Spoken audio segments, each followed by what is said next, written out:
네, 소방관 1명의 생명을 앗아간 서해대교 교량 케이블 화재 사고 원인 규명을 하기 위한 경찰 수사가 본격화되고 있습니다. 오늘도 서해대교는 통제되고 있는데요. 핵심 수사 내용 포함해서 한 주간의 사건 사고 소식 정리해보겠습니다. 백기종 전 수서경찰서 강력팀장 나오셨습니다. 네, 안녕하세요. 안녕하십니까. 네, 먼저 서해대교 사고부터 정리해보겠습니다. 네. 지난 3일에 발생했었죠. 네. 저녁에 이제 화재 사고가 나면서 소방관 1명이 순직하고 2명이 부상을 입었는데요. 이번 사고 원인으로 지금 낙뢰 가능성이 가장 크다 이렇게 나오고 있다면서요. 충남경찰청과 국립과학수사연구원에서 합동으로 수사를 하고 있습니다. 네. 뭐 우리나라에서 좀 4번째로 길고 총기가 7.3km. 그런데 지금 굉장히 그 미스터리한 사고다. 이 화재가 도대체 어떻게 발생을 했느냐인데 두 가지 측면에서 볼 수가 있습니다. 하나는 이제 그 소위 일종의 말하는 벼락이라고 낙뢰가 떨어지면서 그 피복에 열을 가하고 그 피복 안에 있는 그 윤활제가 결국은 촉매제가 돼가지고 쉬운 91개 와이어가 이제 열 발생으로 인해서 끊어지기 시작하면서 결국은 케이블이 절단돼서 낙하했다. 낙뢰가 교량 케이블에 쳐서 그렇죠. 말씀이죠. 그래서 이제 그런 경우도 있고요. 또 하나는 이제 어떤 경우냐면 이 케이블이 자체적으로 그 하중 무게 때문에 흔들리면서 계속해서 서로 마찰을 일으켜서 결국은 거기서 열이 발생해서 화재가 발생하는 이 두 가지로 보고 있는데 현재 결론은 안 났죠. 하지만 지금 기상청에서는 7시간 전에는 낙뢰가 있었지만 그 이후에는 없었다라고 보는 그런 그 예보 때문에 결국은 제가 말하는 후자 쪽이지 않느냐 하지만 전문 분석가들은 지금 두 가지를 다 이렇게 보고 있고 결국은 그 국립과학수사연구원과 충남청의 감식 결과가 나와봐야 결론에 도달할 수 있을 것 같습니다. 네, 궁금한 게 지금 이 서해대교에는 4개의 필요침이 설치가 되어 있다고 제가 알고 있는데요. 주탑 4개에 각각 하나씩의 필요침이 있다라고 알고 있는데 필요침이란 게 낙뢰가 필요침에 떨어져서 지상으로 이렇게 흘려보내는 거 아닙니까? 그렇죠. 그런데도 불구하고 낙뢰 때문에 만약에 발생했다면 어떤 문제가 있다고 보십니까? 그래서 필요침이 적정하게 이 주탑이라든가 케이블을 낙뢰로부터 보호받을 수 있는 그런 시스템으로 적정하게 설치되어 있는지 이 부분에 대한 수사도 지금 병행을 하고 있거든요. 하기 때문에 과연 필요침 4개가 주탑 인근에 설치되어 있는데 그 낙뢰가 어떻게 돼서 과연 떨어졌을까? 그런 측면 때문에 지금 기상청에서는 7시간 전에 있었지만 이후에는 없었다. 그래서 지금 다양한 그런 각도로 수사를 하고 있기 때문에 이 부분은 수사 결과를 봐야만이 정확하게 진단을 할 수가 있을 것 같습니다. 그렇다면 뭐 예를 들어 뭐 필요침이 잘못 설치됐다고 치면 시공업체에 대한 뭐 수사도 들어갈 수 있는 당연히 건가요? 그렇게 하죠. 어떤 규정에 의한 설치, 그다음에 규격에 맞는 그런 인증된 그런 그 전선이라든가 케이블이라든가 필요침 관련한 재료를 사용을 했는지, 그다음에 구간과 구간의 거리, 그다음에 필요침이 떨어졌을 때 과연 그 반경 거리를 벗어날 수 있는 지점이냐 아니냐 이런 부분이 과연 인증에 그 맞게 돼 있는지 설치가 돼 있었는지 아니면 작동 부분이 또 어떤 하자가 있는지 이 부분까지 총체적으로 아마 분석하고 수사를 하는 걸로 알고 있습니다. 그럼 지금 현재는 원인 분석을 하기 위한 수사가 진행 중이다. 그렇습니다. 그 원인을 규명을 하고 그 다음에 적정한 어떤 재질을 사용했느냐 또 규격에 맞는 공사를 했느냐 이런 부분 설치하는 장소에 대한 어떤 하자 이런 부분이 나와야만 결국은 이 원인과 같이 밝혀지고 책임도 물을 걸로 그런 수사를 하고 있는 것이죠. 또 이제 차량 통제가 8시 반쯤부터 되지 않았습니까? 서해대교 차량 통제가. 그렇습니다. 근데 사고 발생 시점은 6시 10분입니다. 그럼 좀 차량 통제가 늦게 이루어지지 않았나 하는 생각도 드는데요. 사실상 도로 그 관리사무소에서 이 부분은 도로공단에서는 굉장히 부적절한 대응을 했다 하는 여론이 지금 많이 일어나고 있고 또 그 부분에 대한 문제가 있다. 왜냐하면 만약에 주탑의 케이블이 끊어졌을 때 또 다른 제2, 제3의 사고가 우려되는 더 큰 사고가 일어날 수도 있는 거죠. 그런데 이런 부분을 어떤 그 도로공단에서는 아마 밖으로 이 부분을 세워나가기 전에 자체적으로 해결하려고 하지 않았느냐.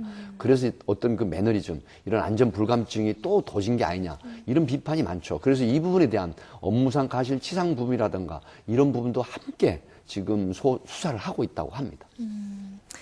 네, 또 지난 7월 14일이었죠. 경북 상주 농약 사이다 사건, 굉장히 전 국민을 충격에 빠뜨린 사건이었는데요. 이 사건과 관련해서 내일부터 국민참여 재판 시작된다고요? 네.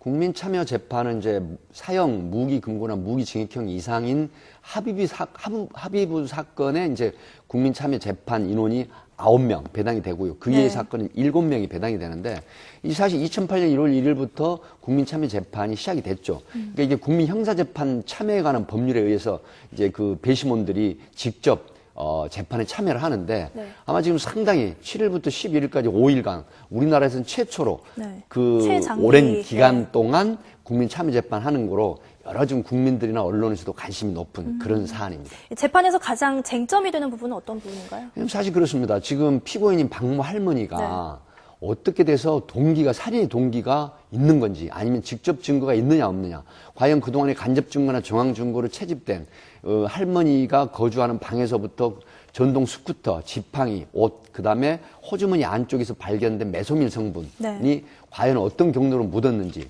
이제 이런 부분이 과연 직접 증거가 아니라고 하더라도 정황 증거로 받아들여질 것인가.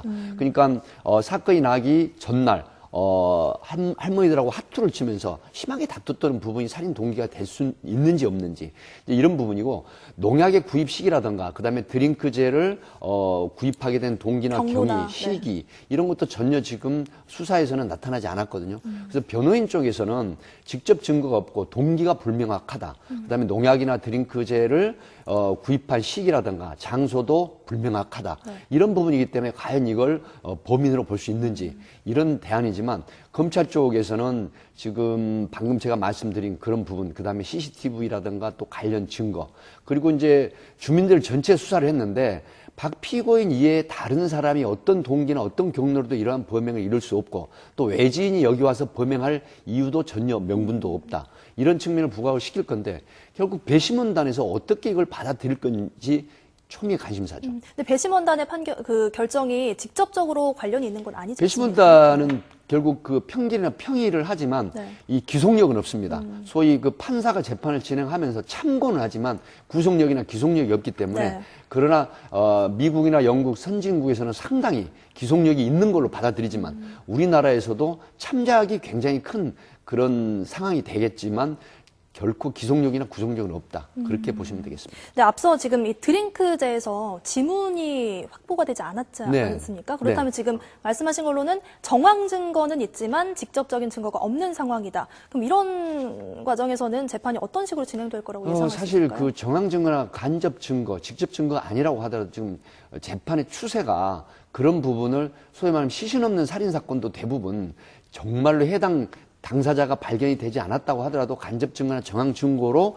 유죄 그 판결을 내리는 추세이기 때문에, 지금 저는 객관적인 측면에서 보면 과연 이제 검찰과 변호인단이 어떤 그 제시를 하고 싸울지 모르겠지만은, 추세는 간접 증거나 정황 증거를 굉장히 많이 받아들이고 있다.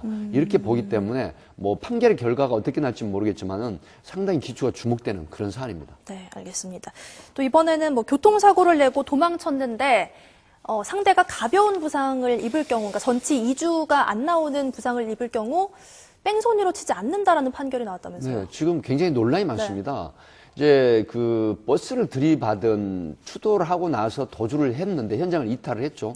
그런데 결국은 그 당시 외상이 발견이 안 됐다 하는 측면에서 결국은 대법원에서 이게 경미한 사고가라고 하더라도 이제 외상이라든가 상처가 없었던, 그런데 나중에 발견된 상처가 2주 정도면은 이게 뺑소니 사고로 볼 수 없다 해서 굉장히 논란이 되고 있는데, 작년에도 대법관이 판결한 인천에서 발생한 이모 씨라는 분이 여성 운전자를 추돌해서 2주간의 그 상해를 냈습니다. 그런데 그 현장을 벗어났는데 결국은 외상이 가벼운 상처라고 하더라도 이건 뺑소니로 본다라고 판결한 게 있거든요.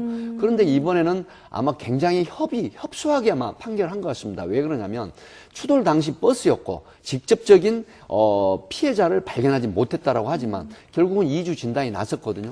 이런 측면에서 논란이 되고 있고 지금 상당히 어떤 비난의 소지가 높은 판결로 보도가 되고 있죠. 네, 이번 사건이 이제 지난 3월에 있었던 거죠. 지난 3월에 승합차 운전자가 옆차 버스와 부딪혔는데 운전자와 승객 1명씩이 다쳤지만 그대로 그렇습니다. 도주를 했고 1심에서는 혐의를 인정했다가 2심에서는 재판부가 이제 도주 차량 혐의가 무죄다라고 지금 판결이 나온 거죠. 네, 결국은 항소심인 그 상고심 대법원에서도 이제 무죄 판결을 했는데요. 지금 이게 그 특정범죄 가중처벌법 5조의 3 보면은 사고 운전자가 피해자를 구호조치 아니하고 현장을 이탈하면 법에 명문화되어 있습니다. 이 성문법 명문화되어 있는데 이건 반드시 특정범죄 가중처벌 5조의 3에 의해서 처벌을 받게 되어 있습니다. 네.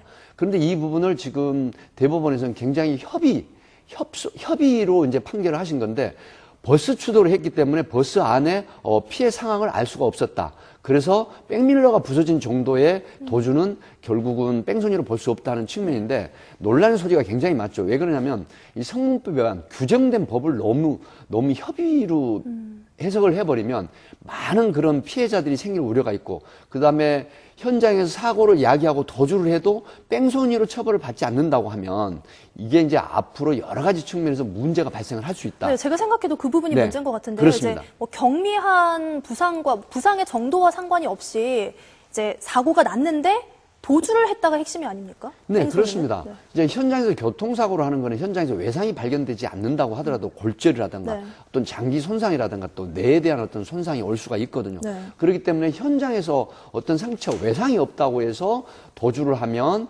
이게 뺑소니가 아니라고 하는 측면은 지금 비록 그 대법원에서 판결을 했다고 하더라도 국민정서법이라든가 또 성문화된 법에 의한 그런 판결을 굉장히 협소하게 판결을 하지 않았느냐는 그런 비난의 여론이 큰 것이죠. 네, 알겠습니다. 네, 이번 주 사건 사고 소식 함께 짚어봤습니다. 백기종 전 수서경찰서 강력팀장이었습니다. 고맙습니다. 네, 감사합니다.